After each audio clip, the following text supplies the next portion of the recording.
Good day, everyone. Welcome to this week's edition of the Vise Squad, brought to you by the Antron Fly Company. This week, a little bit of a bigger nymph over last week. We're going to do, this is my take on the 20-incher stonefly nymph.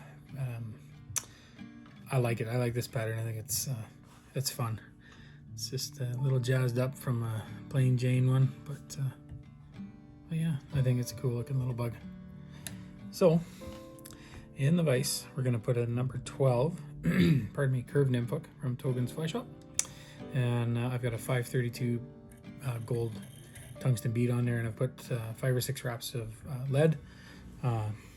Check your regs, because maybe you need to have lead free. Just always something to be aware of. But at any rate, that's what we'll start with. And we're going to use some 70 denier white UTC. I'll trip over my words a little. So I'm going to start just behind the lead, run that down, get rid of the tag. Now I'm going to run this down and stop just past where the barb is. I'm going to build just a little ball of thread. I'm going to park my thread right in front of it. And for the back legs, we're going to use some olive colored goose biots, which I've already cut off the stem, but these have a natural curve to them, so you want the curves going away from each other so they flare out. And then we'll just, you can tie these in one at a time if you like, if you're more comfortable with it. I prefer tying in both at the same time, but we'll make that back pair maybe just a little longer than what the hook gap would be. And I like to put 2 or 3 turns of thread on there and then stop and have a look at them. And you can kind of wiggle them down so they're down on each side of the hook. And once you're happy with where they are, if you just keep a hold of them, they won't slide around too badly for you. Hopefully, and if they do, just back your thread up and get them back where they should be. They can be a tricky thing to tie in, these biots. Once we're kind of where we want to be, we'll just work our thread back down. And hopefully they stay where they should be. Now I want to run my thread right to where that little ball of thread was, and that'll help pinch them up against that thread, and they'll be nice and flared. So next, now that we've got those in, just want to straighten that out just a little bit. I'm going to grab some small sized copper wire, ultra wire. I'm going to tie that in on the far side or your side of the hook, and we'll run that down right to where those biots are, like so.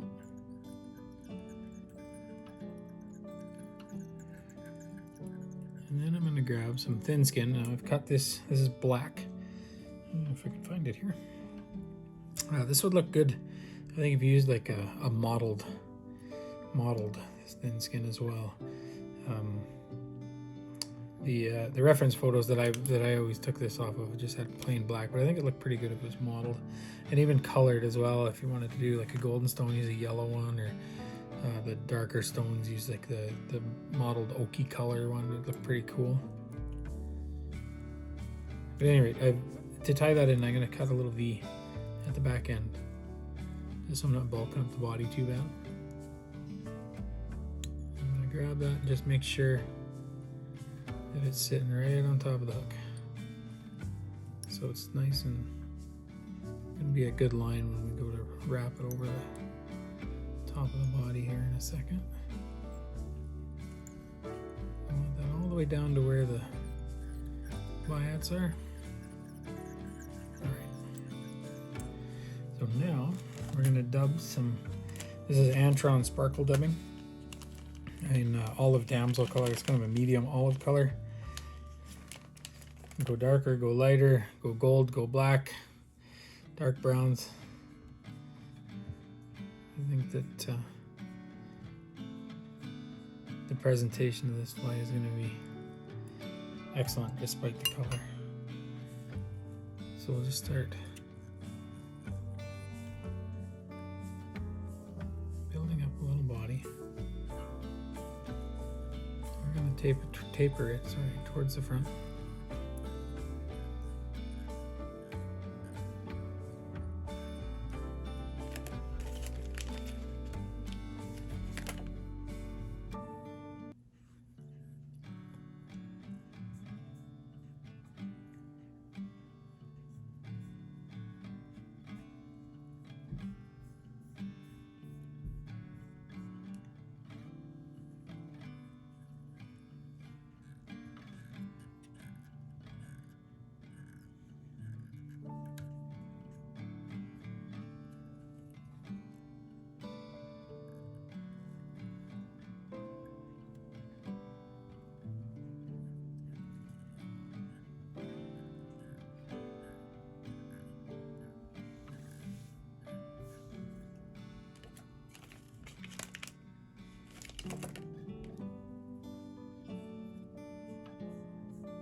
Bring my dubbing just up onto where those lead wraps are.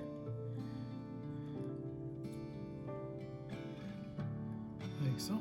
And then we'll grab that thin skin. And I'm going to bring it right over the back. Keep it right on top.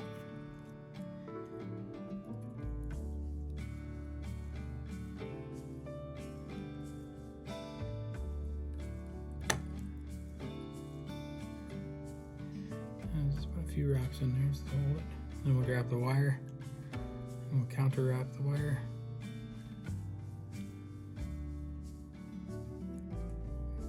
It's just some nice evenly spaced wraps. Like so. I'm going to keep wrapping forward up underneath the thin skin so I can tie it off where it's hidden and not have to worry about building up too much of a bump there.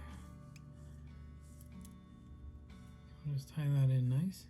I'm going to spin our wire out. Now I'm going to just wind backwards a little bit onto that thin skin so that it is actually tied backwards over itself. Like that. Now you do want to leave a bit of a nice thread base here because we're going to tie some more of those olive colored goose biots in next. And these ones you'll do one at a time. And you want to kind of tie them down and back. Don't make them too terribly long. They don't really need to be. And get one side in like that.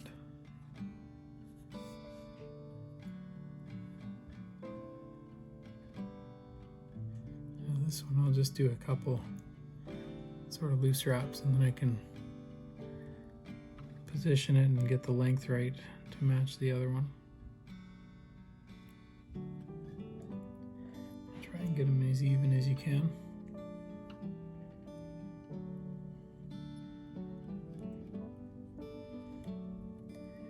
Like that, that's not too bad.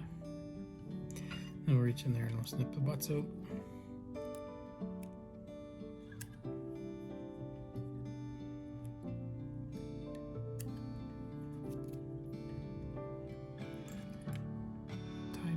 Just a little bit. All right, next I've got some rubber legs here. You could use the round rubber legs. I didn't have any in orange, so I'm using the square ones. It's kind of a speckly look to them.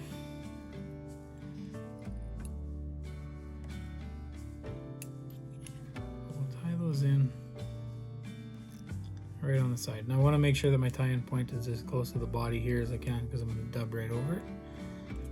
And you don't want to be able to see any of those thread wraps underneath. the same to this side.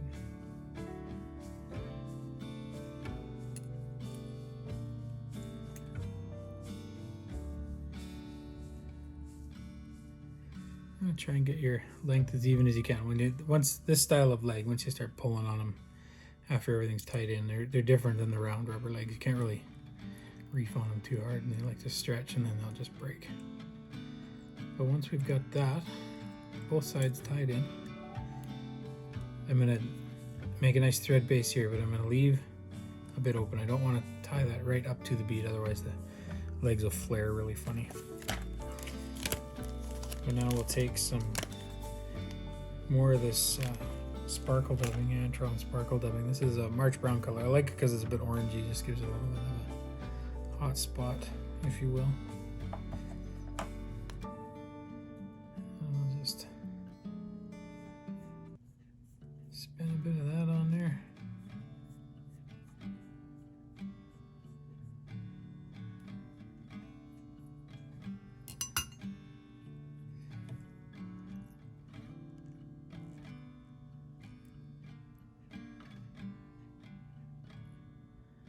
Dub up to the legs. I'm going to add just a little bit, and I'm going to put a couple turns of dubbing in front of those legs.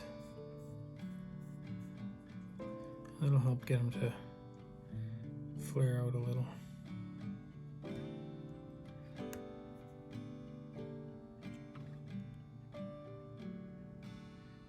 Like so.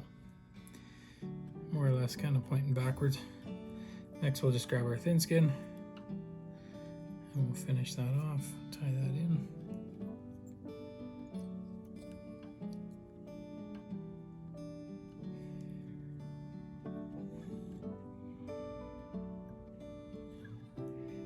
And reach in there nice and tight and get rid of that out of there. Finally, for this one, I'm going to put a bit of a yellow hot spot on the thread, so I've got this yellow waterproof marker. Again, last week we used a red one. This week we'll use yellow. You can use a Sharpie, same thing. And we'll just cover over that. And grab our whip finish tool, which is somewhere here. There we are.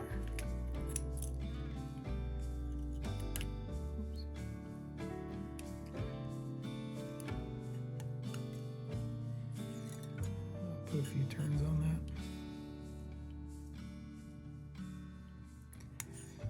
Tie a knot in it.